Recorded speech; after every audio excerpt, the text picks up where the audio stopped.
Hello friends, तर तुमचं स्वामिनी आरी क्रिएशन या चॅनलमध्ये स्वागत आहे.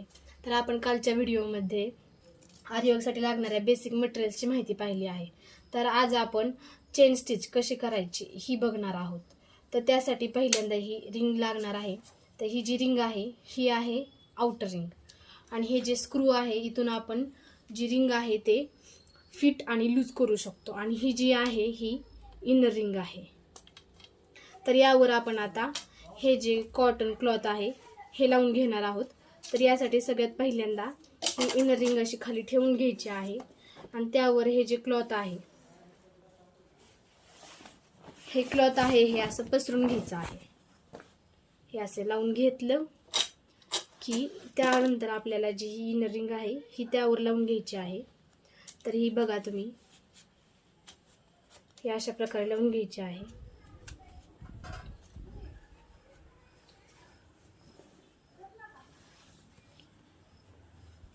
आणि इथून तुम्हाला जेवढी पाहिजे तुम्ही फिट करू शकतात.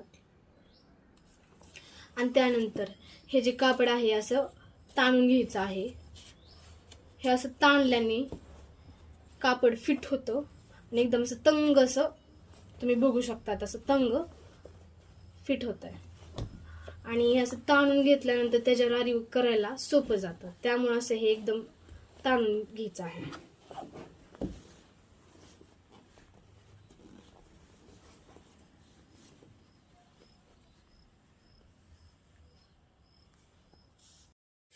तुम्ही पाहू शकता आपण किती छान प्रकारे रिंग सेट केलेली आहे.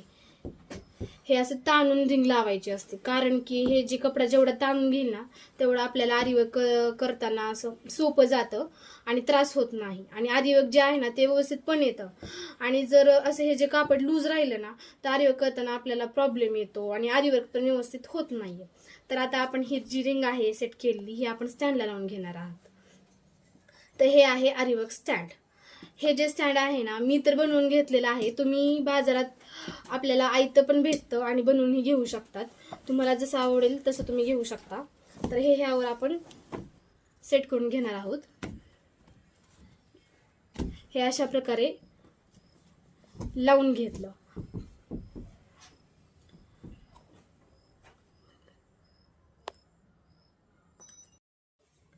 तर आपण चेन स्टिच करणार आहोत. तर आरीवर्क करण्यासाठी 2 निडल्स वापरल्या जातात.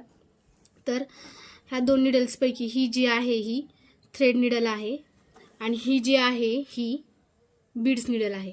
तर जी थ्रेड निडल असते ना तर ती जाड असते, आणि जी बीड्स निडल असती ती इथून पातळ असते. त्यामधून आपण म्हणून 2 निडल्स ज्या आहेत त्यामधून आपल्याला ओळखता आलं पाहिजे. मग ही जी आहे थ्रेड निडल आहे, ही जे टोक वगैरे पातळ आहे ना ते बीड्स निडल आहे. तर चेन स्टिच करण्यासाठी आपल्याला थ्रेड निडल लागतात. चेन स्टिच म्हणजेच साखळी टाका. तर त्यासाठी आपल्याला ही जी थ्रेड निडल आहे ना त्याचा यूज केला जातो. तर आपण ती वापरणार आहोत. तर आपण सर्वात पहिल्यांदा एक लाईन ड्रॉ करून घेणार आहोत.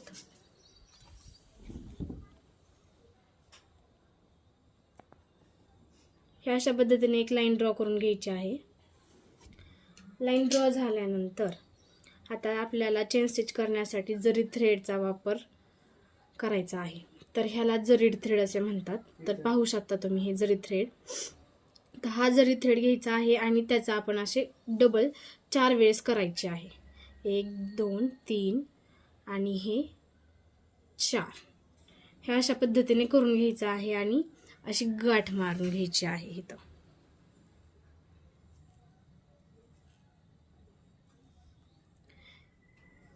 हे गाठ मारून घ्यायची, आणि यालाच आपण एंड नॉट असेही म्हणतात. अशी एंड नॉट करून घेतल्यानंतर ही असं आपल्या अंगठ्यामध्ये आणि मधल्या बोटामध्ये पकडायची आहे, आणि अशीच इथून फिरवून घेऊन ते अजून ह्या 2 बोटांमध्ये पकडायची आहे. आणि ही जी नडेल आहे ह्याचं जे टोक आहे ते ह्याच्यामध्ये आपल्याला रिंगच्या खालून असं अडकून घ्यायचं आहे. तुम्ही पाहू शकतात. तर आता हे आपण खाली घेणार आहोत, आणि ही जी निडल आहे त्याचं टोक आपण इथं असं सुईमध्ये इथं खाली कपड्यात घुसवणार आहोत.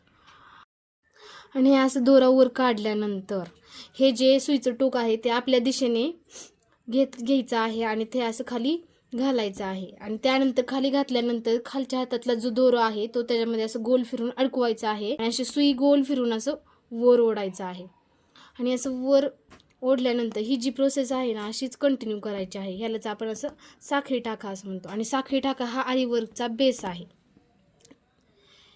हे एकदा आपल्याला जमले ना तर पुढच्या आरीवर्क आपल्याला करायला सोपे जाते.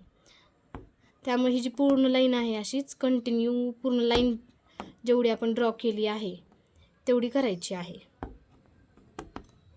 तर तुम्ही पाहू शकता हे कसं आपल्याला करत जायचं आहे. हे जो डिस्टन्स आहे तो आपण आपल्या स्वतःच्या पद्धतीने किती ठेवायचा आहे तो घेऊ शकतो आपण. तर ही अशी लाईन कंटिन्यू करायची आहे आपल्याला. तुम्ही बघा हे. तर तुम्ही सुद्धा असं प्रॅक्टिस करा कारण की जेवढी आपण प्रॅक्टिस करेल तेवढं आपल्याला ते करायला सोपं जाते. असे 2-3 लाईन ड्रॉ करून तुम्ही प्रॅक्टिस करू शकतात. जोपर्यंत आपल्याला ही जो साखळी टाका आहे तो पूर्णपणे व्यवस्थित येत नाही तोपर्यंत आपण प्रॅक्टिस करायची आहे. आणि साखळी टाका घेताना तो जास्त ताणून किंवा ओढून ओढायचा नाही कारण की तसं केल्याने कापडही ओढलं जातं आणि कापड खराबही होऊ शकतो. त्यामुळे ते एकदम हलक्या हाताने ओढायचं आहे. तुम्ही पाहू शकता की कशा पद्धतीने केलं आहे. आणि आता शेवटी लाईनच्या शेवटी आपण इथं लॉक टाकणार आहोत. तर लॉक कसं टाकायचं तुम्ही पहा. जो शेवटचा टाका आहे तो असा ओढून घ्यायचा आहे आणि तो असा ओढून घेतल्यानंतर त्याच्यामध्ये अशी सुई घालायची आहे आणि सुई घातल्यानंतर जी आपली लास्टची साखळी आहे शेवटची त्याच्या एका साईडमध्ये ते टोक घालायचं आहे आणि ते टोक असं ओढून घ्यायचं आहे आणि खालच्या हातातलं दोरा आणि वरचा दोरा एकदम असं ताणून ओढायचा आहे की जेणेकरून ते लॉक एकदम फिट्ट होतं आणि साखळी उसवणार नाही. तुम्ही पाहू शकता हे. ह्याला आपण लॉक टाकलेला आहे. तर तुम्हीही घरी एकदा प्रॅक्टिस करून बघा. तुम्हालाही लवकर जमेल आणि तुम्हाला हा व्हिडिओ आवडला असेल तर लाईक शेअर आणि सबस्क्राईब करा.